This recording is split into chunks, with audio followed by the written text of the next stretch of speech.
കല്യാണ പല്ലക്ക്. ഗംഗ നിറകണ്ണുകളോടെ രമ്യയെ നോക്കി. രമ്യയുടെ മുഖത്തൊരു പതിഞ്ഞ ചിരിയാണ്. താൻ ഈ വീട്ടിൽ വന്നപ്പോൾ മുതൽ തന്നോട് ഒരേ രീതിയിൽ പെരുമാറിയ ഒരേ ഒരാള് രമ്യയാണെന്ന് ഓർത്ത് ഗംഗ. രമ്യ വന്ന് ഗംഗയ്ക്ക് അടുത്തേക്ക് നിന്നു. ഗംഗെ, നിന്റെ തീരുമാനമാണ് അറിയേണ്ടത്. അമ്മ ഈ പറയുന്നതൊക്കെ അമ്മയുടെ ദേഷ്യവും വിഷമവും കൊണ്ടാണ്. അവൻ ഇങ്ങനെ ആയിപ്പോയതിൽ അമ്മയ്ക്ക് ഒരുപാട് സങ്കടമുണ്ട്. ഇപ്പതാ നിന്റെ ജീവിതം കൂടി ഇല്ലാണ്ടാക്കിയിരിക്കുന്നു. ആ വിഷമത്തിന്റെ പുറത്ത് അമ്മ പറയുന്ന ഇതൊക്കെ. അല്ലാതെ അമ്മയ്ക്ക് നിന്നോട് എന്ത് ദേഷ്യം ഉണ്ടായിട്ടാണ്? രമ്യ ചോദിച്ചതും ഗംഗ അതൊക്കെ മനസ്സിലായി എന്ന അർത്ഥത്തിൽ തലയനക്കി. ഇനി എനിക്കെന്റെ വീട്ടിലേക്ക് പോകാൻ കഴിയുമെന്ന് തോന്നില്ല ചേച്ചി. അമ്മയും അച്ഛനും ഒക്കെ എന്നെ സ്വീകരിക്കും, എനിക്ക് ഉറപ്പാണ്. പക്ഷെ വേണ്ട, അവരുടെ ഒന്നും മുമ്പിൽ പോയി നിൽക്കാനുള്ള യോഗ്യത പോലും ഇനി എനിക്കില്ല. ഞാൻ ഞാൻ ഇവിടെ ജീവിച്ചോളാം ചേച്ചി. എന്തെങ്കിലും ജോലി ചെയ്ത് ഞാൻ ഇവിടെ നിന്നോളാം. പ്ലീസ് എന്നെ പറഞ്ഞു വിടരുതെന്ന് ചേച്ചി അമ്മയോട് ഒന്ന് പറയണം. ശബ്ദം നന്നേ താഴ്ത്തിയാണ് ഗംഗ പറയുന്നത്. കുറച്ചപ്പുറം മാറി നിന്ന് അവളുടെ സംസാരം കേട്ടുനിന്ന രാഹുലിന്റെ മുഖത്ത് പുച്ഛമായിരുന്നോ. അവൻ പുറത്തെ ബാത്റൂമിൽ നിന്നുകൊണ്ട് തന്നെ വസ്ത്രമെല്ലാം മാറി ഒരു തോർത്തുവെടുത്ത് ഉടുത്തുകൊണ്ട് അകത്തെ മുറിയിലേക്ക് കയറി.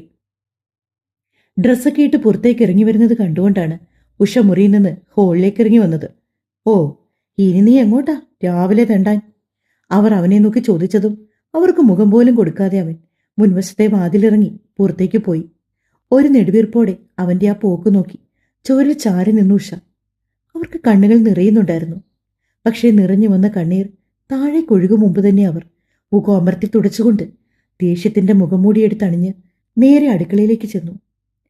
ഉഷ അടുക്കളയിലേക്ക് വരുമ്പോൾ കണ്ട കാഴ്ച പുട്ടുകുറ്റിയിലേക്ക് മാവ് വാരിയിടുന്ന രമ്യയും സ്റ്റൂളിൽ എന്തൊക്കെയോ ആലോചനകളുമായി കൂനിക്കൂടിയിരുന്നു കൊണ്ട് കട്ടൻ ഊതി ഊതി കുടിക്കുന്ന ഗംഗയുമാണ്. ഗംഗെ, ഇങ്ങനെ ചടഞ്ഞുകൂടിയിരിക്കാതെ വേഗം പോയി കുളിച്ച് റെഡിയാവ്. എന്നിട്ട് ഒന്ന് ആഹാരം കഴിക്ക്. ഉഷ പറഞ്ഞപ്പോൾ അവരെ നോക്കിയൊന്ന് തലകുലുക്കിക്കൊണ്ട് ഗംഗ രാഹുലിന്റെ മുറിയിലേക്ക് പോയി. അവളുടെ ബാഗും സാധനങ്ങളുമൊക്കെ ഇരിക്കുന്നത് അവിടെയാണ്. ഗംഗ അടുക്കള വിട്ട് പോയെന്ന് കണ്ടതും രമ്യ പതിയെ ഉഷയ്ക്കരികിലേക്ക് വന്നു. അമ്മേ, എന്താ അമ്മയുടെ മനസ്സിൽ? ഗംഗനെ അവളുടെ വീട്ടിൽ കൊണ്ടുവിടാൻ തന്നെ അമ്മ തീരുമാനിച്ചോ? രമ്യ ചോദിച്ചതും രൂക്ഷമായ ഒരു നോട്ടമായിരുന്നു ഉഷയുടെ ഭാഗത്തു നിന്നും അവൾക്ക് ലഭിച്ച മറുപടി. പിന്നെ കൊണ്ടുവിടാതെ അവളെ ഞാൻ എന്തിനാ ഇവിടെ പിടിച്ചു നിർത്തുന്നത്? ആ ഉത്തരവാദിത്വം ഇല്ലാത്തവന്റെ കൂടെ ജീവിക്കാൻ വേണ്ടിയിട്ടോ? എനിക്ക് വയ്യ ഇനി ഒന്നിനു കൂടെ ചെല്ലും ചെലവും കൊടുത്ത് ഈ വീട്ടിൽ നിർത്താൻ. അതും പറഞ്ഞുകൊണ്ട് പെട്ടെന്ന് തന്നെ ഉഷ അവരുടെ സംസാരം അവസാനിപ്പിച്ചു. കുളിച്ചു മാറാനുള്ള ഡ്രസ്സും എടുത്ത് അടുക്കളയിലേക്ക് വന്ന ഗംഗ ഇതൊന്നും അറിയാതെ നേരെ പുറത്തെ ബാത്റൂം ലക്ഷ്യമാക്കി നടന്നു. പിന്നാമ്പുറത്താണ് ബാത്റൂം. അവൾക്ക് വല്ലാത്തൊരു തരം അറപ്പ് തോന്നുന്നുണ്ടായിരുന്നു ആ ബാത്റൂമിൽ നിന്ന് കുളിക്കാന്. ബാത്റൂമിന് മുകൾ ഭാഗമില്ല. അകത്തുനിന്ന് നോക്കിയാൽ ആകാശമൊക്കെ വ്യക്തമായി തന്നെ കാണാം. ബാത്റൂമിന്റെ രണ്ട് ചുവരിലും കൂടി ചേർത്ത് ഒരഴ കെട്ടിയിട്ടുണ്ട്. ഗംഗ തന്റെ കയ്യിലിരുന്ന വസ്ത്രങ്ങൾ ആ അഴയിലേക്ക് ഇട്ടുകൊണ്ട് ബാത്റൂമിലിരിക്കുന്ന ഒഴിഞ്ഞ ചെരുവത്തിലേക്ക് നോക്കി. അപ്പോൾ തന്നെയായിരുന്നു രമ്യ പുറത്തേക്ക് ഇറങ്ങി നിന്ന് അവളെ വിളിച്ചത്. ഗംഗേ! ബാത്റൂമിനെ നേർക്ക് നോക്കി രമ്യ വിളിച്ചു. തകരത്തിന്റെ വാതിൽ തുറന്ന് ഗംഗ പുറത്തേക്ക് ഇറങ്ങി. ഗംഗേ, കിണറ്റിൽ നിന്ന് വെള്ളം കോരിക്കൊണ്ട് വേണം ബാത്റൂമിൽ കയറാൻ, പൈപ്പൊന്നുമില്ല. രമ്യ വല്ലായ്മയോടെ പറഞ്ഞു. ഗംഗ രമ്യയെ നോക്കി ഒന്ന് തലകുലുക്കിക്കൊണ്ട് പതിയെ കിണറ്റിൻകരയിലേക്ക് നടന്നു. അതിനടുത്ത് തന്നെ ഒരു പ്ലാസ്റ്റിക്കിന്റെ പെയിന്റ് ബക്കറ്റുണ്ട്. നന്നേ ആഴമുള്ള കിണറിലേക്ക് തൊട്ടി ഇറക്കിക്കൊണ്ടവൾ പതിയെ വെള്ളം കോരാൻ തുടങ്ങി. വെള്ളം കോരുന്ന സമയത്തൊക്കെ അവളുടെ കണ്ണുകൾ നിറയുന്നുണ്ടായിരുന്നു. സ്വയം വരുത്തിവെച്ച വിധിയോർത്ത് അവൾ വല്ലാതെ ദുഃഖിച്ചു. തന്റെ അവസ്ഥയോർത്ത് ഗംഗയ്ക്ക് സ്വയം വെറുപ്പ് തോന്നി. ഒപ്പം രാഹുലിന്റെ ഭാഗത്തു നിന്നുള്ള അവഗണനയും അവൻ തന്നോട് പറഞ്ഞുകൂട്ടിയ കള്ളങ്ങളും ഓർത്തപ്പോൾ ഗംഗയ്ക്ക് കുറ്റബോധം തോന്നി. ഓരോ നിമിഷവും വീടും വീട്ടുകാരെയും വിട്ടു അവനൊപ്പം പോകാൻ അതിയായി ആഗ്രഹിച്ചവൾ ഇപ്പോൾ ഇന്ന് ഓരോ നിമിഷവും ചിന്തിക്കുന്നത് തന്റെ വീടിനെയും വീട്ടുകാരെയും കുറിച്ച് മാത്രമാണ്. ഇത്രയും ചുരുങ്ങിയ ദിവസങ്ങൾ കൊണ്ട് ആ വീട് തനിക്ക് എത്രയും പ്രിയപ്പെട്ടതായിരുന്നുവെന്ന് താൻ മനസ്സിലാക്കി കഴിഞ്ഞു. ഗംഗ വേദനയോടെ ഓർത്തു. ചരുവത്തിൽ വെള്ളം കോരി നിർത്തിയ ശേഷം അവൾ വാതിലകത്തുനിന്ന് അടച്ചു. ഒരു വേള ഈ ജീവിതം അവസാനിപ്പിച്ച് കളഞ്ഞാലോ എന്ന് പോലും അവൾ ചിന്തിച്ചു. ശക്തിയിൽ തല കുടിഞ്ഞുകൊണ്ട് മനസ്സിലെ അനാവശ്യ ചിന്തകളെല്ലാം വഴിതിരിച്ചു വിട്ടവൾ പിന്നെ 2 കപ്പ് വെള്ളം കോരി തലവഴി ഒഴിച്ചു. വെള്ളത്തോടൊപ്പം അവളുടെ കണ്ണീരും അവളുടെ ശരീരത്തോടെ ഒഴുകിയിറങ്ങി. എങ്ങനെയൊക്കെയോ ഒരുവിധം കുളിച്ച ഗംഗ നേരെ അടുക്കളയിലേക്ക് വന്നു. അപ്പോഴേക്ക് ഉഷ ഒരു പാത്രത്തില് അല്പം പുട്ടും അതിനു മുകളിൽ കുറച്ച് പഞ്ചസാരയും തൂവി അവളുടെ കയ്യിൽ കൊടുത്തു. ഗംഗ നെറ്റി ചുളിച്ചുകൊണ്ട് അവരെ നോക്കി. എന്താ? അവളുടെ ആ നോട്ടം അത്ര ഇഷ്ടപ്പെടാത്ത രീതിയിൽ ഉഷ തിരിച്ചു ചോദിച്ചു. ഒന്നുമില്ല എന്ന അർത്ഥത്തിൽ തലയാട്ടിക്കൊണ്ട് ഗംഗ ആ പാത്രത്തിലേക്ക് മുഖം താഴ്ത്തിക്കൊണ്ട് അടുക്കളയിൽ ഇട്ടിരുന്ന ആ ചെറിയ സ്റ്റൂളിലേക്കിരുന്നു. ഓ, ഇന്നിവിടെ പുട്ടാണോ? എല്ലാ ദിവസവും പുട്ട്. പുട്ടും കടലക്കറിയും കഴിച്ചു മടുത്തു. അതും പറഞ്ഞ് പ്ലേറ്റ് നീക്കി വെച്ച് മുകളിലേക്കുള്ള ഗോവണിപ്പടികൾ കയറിപ്പോകുന്ന ആ ഗംഗ തന്നിൽ നിന്ന് ഒരുപാട് ദൂരെയാണെന്ന് അവൾ ഓർത്തുപോയി. എന്തൊക്കെ പറഞ്ഞിരിക്കുന്നു അമ്മയുടെ ഭക്ഷണത്തിന്റെ പേരില്. പുട്ട് തനിക്ക് ഇഷ്ടമില്ലാത്ത ഭക്ഷണമാണ്. പക്ഷെ പുട്ടും പഞ്ചസാരയും ആദ്യമായിട്ടാണ്.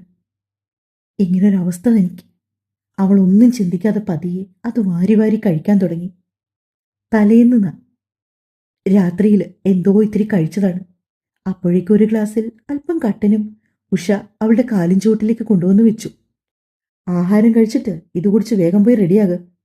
ഉഷ പറഞ്ഞപ്പോൾ കാര്യം മനസ്സിലാകാത്ത പോലെ ഗംഗ അവരെ നോക്കി. എന്തിന്? അവൾ പതർച്ചയോട് ചോദിച്ചു. അതുകൊള്ളാം. ഇത്രയും നേരം ഞാൻ പോത്തിനോട് വേദോതുമായിരുന്നോ? ഞാൻ പറഞ്ഞതല്ലേ നിന്റെ വീട്ടിലേക്ക് പോകണമെന്ന്. വായിലിട്ട് ചവച്ചുകൊണ്ടിരുന്ന ഭക്ഷണം ഇറക്കാൻ പോലും മറന്നതുപോലെ ഗംഗ ഉഷയെ നോക്കി. ഞാൻ എവിടേക്കും വരുന്നില്ല, ഗംഗ തീർപ്പ് പോലെ പറഞ്ഞു. ആ, അത് നീയാണോ തീരുമാനിക്കുന്നത്? മര്യാദയ്ക്ക് എൻ്റെ കൂടെ വന്നോണം. നോക്ക്, നിന്റെ ഭർത്താവിന്റെ തനിക്കുണം നിനക്ക് മനസ്സിലായതാണല്ലോ. അതുകൊണ്ട് കൊച്ചേ, നിനക്കിനി രക്ഷ നിന്റെ വീട്ടിലേ ഉള്ളൂ. അതെങ്കിലും മനസ്സിലാക്കി നീ എൻ്റെ കൂടെ വാ. ഗംഗയുടെ നോട്ടം നേരെ രമ്യയിലേക്ക് നീണ്ടു. ഞാനും നിസ്സഹായാണ് ഗംഗയെന്ന് അവൾ പറയാതെ പറയും പോലെ ഗംഗയ്ക്ക് തോന്നി. ഗംഗയുടെ കണ്ണുകൾ കലങ്ങിയൊഴുകി. അച്ഛൻ്റെ അമ്മയുടെ മുമ്പിൽ നിൽക്കുന്ന ആ നിമിഷം അവൾക്കിനി ചിന്തിക്കാൻ പോലും കഴിയില്ല. എങ്ങനെയൊക്കെയോ കയ്യിൽ കിട്ടിയ ഭക്ഷണം ഒരുവിധം കഴിച്ചു തീർത്തുകൊണ്ട് അവൾ റൂമിലേക്ക് നടന്നു. വീട്ടിൽ നിന്ന് രാഹുലിനൊപ്പം ഇറങ്ങിപ്പോരുമ്പോൾ ധരിച്ചിരുന്ന അതേ ചുരിദാർ എടുത്തിട്ടു അലസമായിട്ട് മുടി വാരിക്കെട്ടി റൂമിന് പുറത്തേക്ക് ഇറങ്ങി വരുന്നവളെ നോക്കി. രമ്യ ഹോളിൽ തന്നെ നിൽപ്പുണ്ടായിരുന്നു. രമ്യേ, ഓ, നീയും പോയി റെഡിയാവ്. നീയും കൂടി വാ, നമുക്ക് 3 പേർക്കും കൂടി ഒരുമിച്ച് പോകാം. ഉഷ പറഞ്ഞതോടെ തലകുലുക്കിക്കൊണ്ട് രമ്യ മുറിയിലേക്ക് പോയി. ഉഷ അപ്പോഴേക്കും പഴയൊരു ഒഴുക്കൻ സാരി എടുത്തുകൊടുത്തുകൊണ്ട് മുടി പിന്നിലേക്ക് വട്ടം കെട്ടിവെച്ച് കയ്യിലൊരു ചെറിയ പേഴ്സുമായി ഹോളിലേക്ക് ഇറങ്ങി വന്നു. ഗംഗ കരുണയോടെ അവരുടെ മുഖത്തേക്ക് നോക്കി. അവളുടെ ആ നിൽപ്പും ഭാവവും കാണിക്കെ ഉഷയ്ക്കൊരു വല്ലായ്മ തോന്നിയെങ്കിലും അവളുടെ ആ നോട്ടം മനഃപൂർവ്വം കണ്ടില്ലെന്ന് നടിച്ചുകൊണ്ട് അവർ അടുക്കളയിലേക്ക് നടന്നു. രാവിലെ പുറത്തേക്ക് ഇറങ്ങിപ്പോയ രാഹുൽ അപ്പോഴാണ് കയറി വരുന്നത്. രമ്യേ, കഴിഞ്ഞോ? ഉഷ ഹോളിൽ നിന്ന് വിളിച്ചു ചോദിച്ചതും രമ്യയും റെഡിയായി വന്നു. നിങ്ങൾ 3 പേരും ഇതെങ്ങോട്ടാ? രാഹുൽ രമ്യയെ നോക്കി സംശയത്തോടെ ചോദിച്ചതും മറുപടി പറഞ്ഞത് ഉഷയാണ്. ഞങ്ങളിതാ ഇവിടെ വീട്ടിലേക്ക് പോവാ, ഇവളെ കൊണ്ട് ഇവിടെ വീട്ടിലേൽപ്പിക്കാൻ.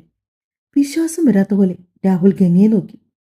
നിറഞ്ഞ കണ്ണുകൾ ഇറുക്കി അടച്ചുകൊണ്ട് അവൾ മുഖം കുനിച്ച് നിൽക്കുകയാണ്. ആഹാ, അപ്പൊ പോകാൻ തന്നെ തീരുമാനിച്ചല്ലേ? ദേഷ്യത്തോടെയുള്ള രാഹുലിന്റെ ചോദ്യം അവളുടെ കാതിലേക്ക് എത്തിയതും മുഖമുയർത്തി അവൾ അവനെ നോക്കി.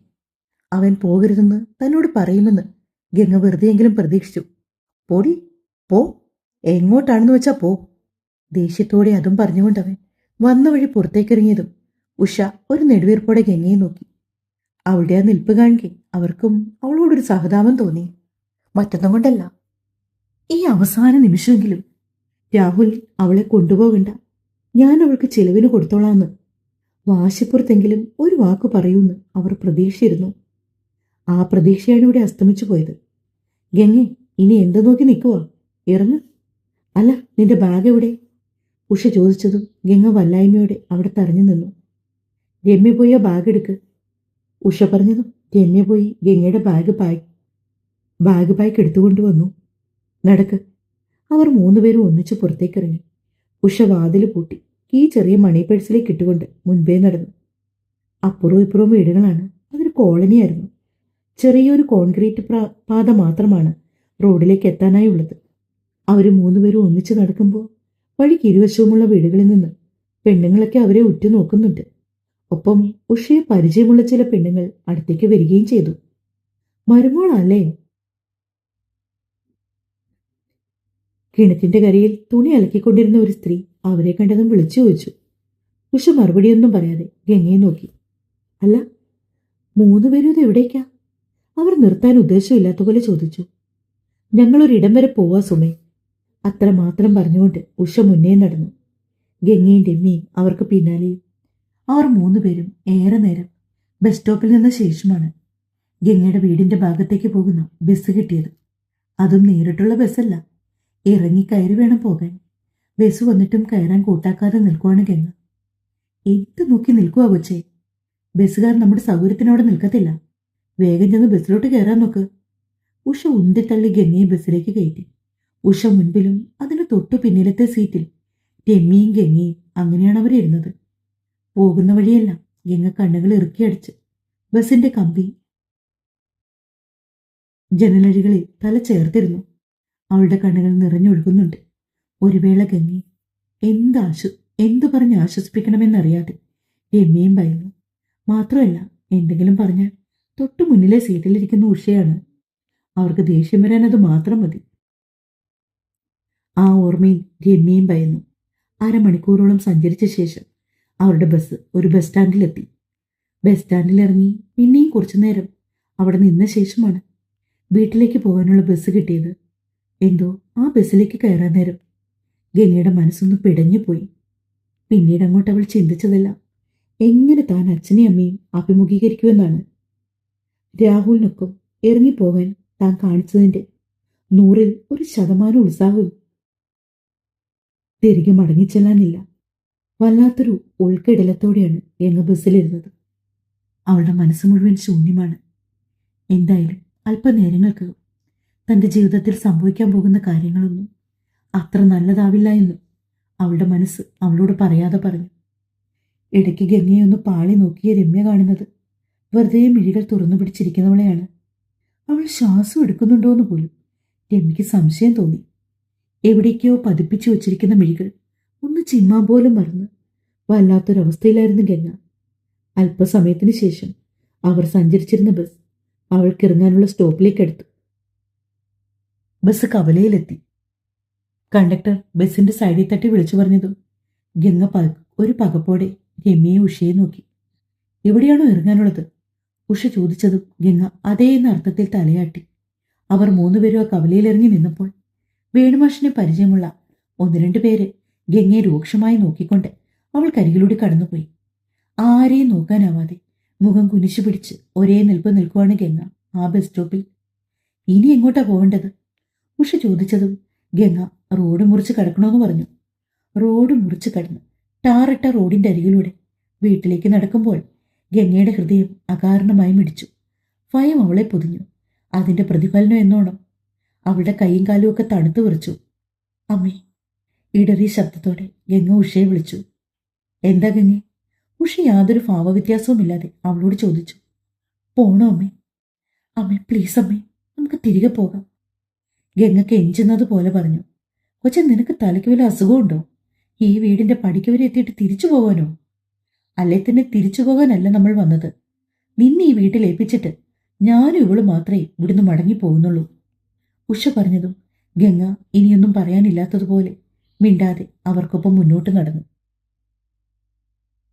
തുടരും.